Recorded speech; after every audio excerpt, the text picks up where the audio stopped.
أعوذ بالله من الشيطان الرجيم بسم الله الرحمن الرحيم ولا تقف ما ليس لك به علم إن السمع والبصر والفؤاد كل أولئك كان عنه مسؤولا صدق الله العظيم۔ اخلاص اور نیت کا باب چل رہا ہے کہ شرعی امور اور شرعی امور کے علاوہ دوسرے دنیاوی امور ان میں بھی اگر نیت خالص کر لی جائے، اخلاص کے ساتھ ان کو بھی کیا جائے تو وہ بھی اللہ تعالیٰ کے دربار میں نیکیاں بن سکتی ہیں۔ ہم جو عادت کے طور پر کام کرتے ہیں دنیاوی اعتبار سے، اگر ان کو بھی اچھی نیت کے ساتھ کر لیں تو وہ بھی اللہ تعالیٰ کے دربار میں نیکیاں بن سکتی ہیں۔ مثال کے طور پر جو ہم اولاد کی اور اہل خانہ کی جو ہم ان کی کفالت کرتے ہیں، یہ اس میں بھی اگر نیت خالص ہو تو یہ بھی سارا ہی صدقہ ہے، سارا کیا ہے؟ صدقہ ہے۔ تو اس لیے یہ بوجھ نہیں سمجھنا چاہیے کہ میں اپنے اہل خانہ کی یا گھر والوں کی کفالت کر رہا ہوں، وہ کر رہا ہوں، یہ کر رہا ہوں۔ تو یہ کیا ہے؟ اللہ تعالیٰ کی طرف سے مسلمانوں کے اوپر احسان ہے۔ جب یہ کچھ جو بھی خرچ کرے گا اپنی اولاد پر، اہل و عیال پر، تو وہ عند اللہ کیا ہوگی؟ اجر و ثواب ہوگا اس کا۔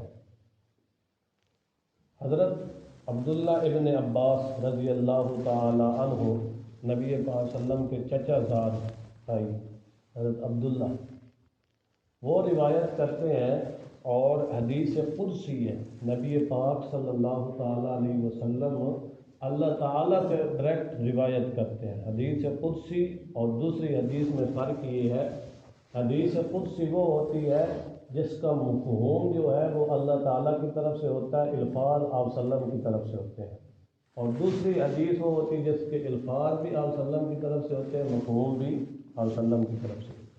اور حدیث قدسی جو ہے وہ نماز میں تلاوت نہیں کی جا سکتی۔ حدیث قدسی کی نماز میں تلاوت، حالانکہ دونوں کلام ہیں، کتاب اللہ بھی کیا ہے؟ اللہ تعالیٰ کا کلام۔ حدیث قدسی کیا ہے؟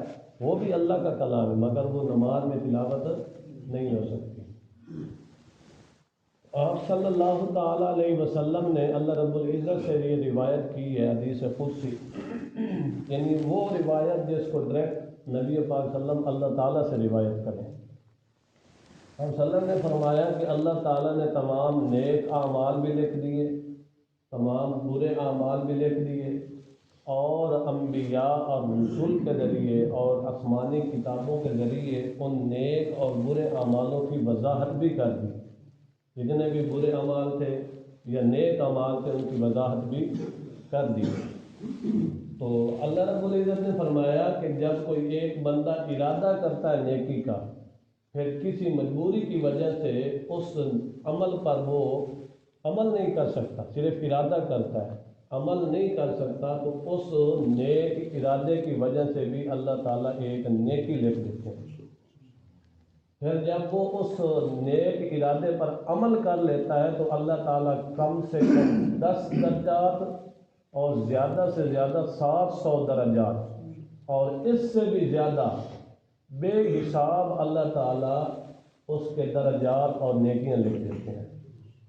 صرف ایک نیکی کی اور نیکی کا اس کے اوپر عمل کیا تو 700 گنا تک، اور 700 سے زائد بے شمار اور بے حساب تک اللہ تعالیٰ نیکیاں لکھ دیتے ہیں۔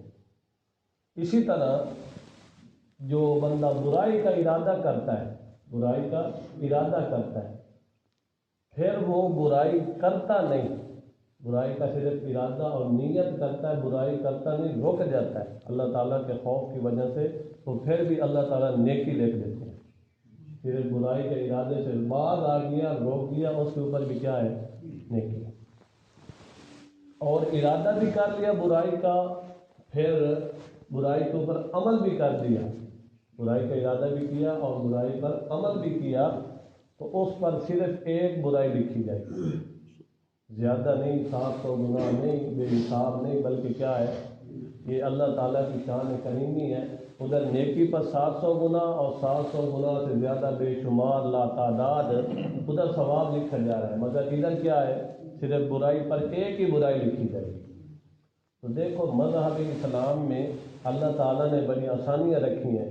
ہم جب مذہب اسلام سے دور ہیں، دین سے دور ہیں، غفلت برتتے ہیں اور ہمیں دین کی پرواہ نہیں ہوتی. دین میں کیا کچھ نبی پاک صلی اللہ علیہ وسلم نے بیان کیا، کیا کچھ مسلمانوں کے لیے فوائد ہیں، دین میں آسانی ہے. دوسری حدیث میں نبی پاک صلی اللہ علیہ وسلم نے فرمایا الدین یسر، الدین یسر، دین کیا ہے، آسانی کا نام ہے، دین سختی کا نام نہیں ہے.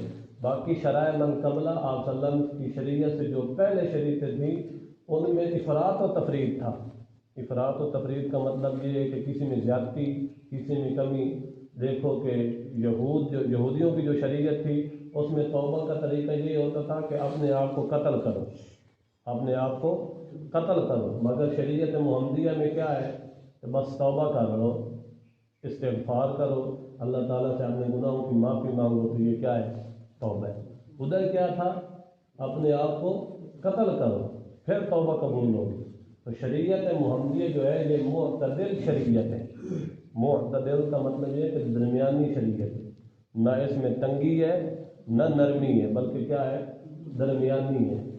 تو اس لیے شریعت اسلامیہ کے قریب آؤ اور بے دینی سے دور ہو جاؤ.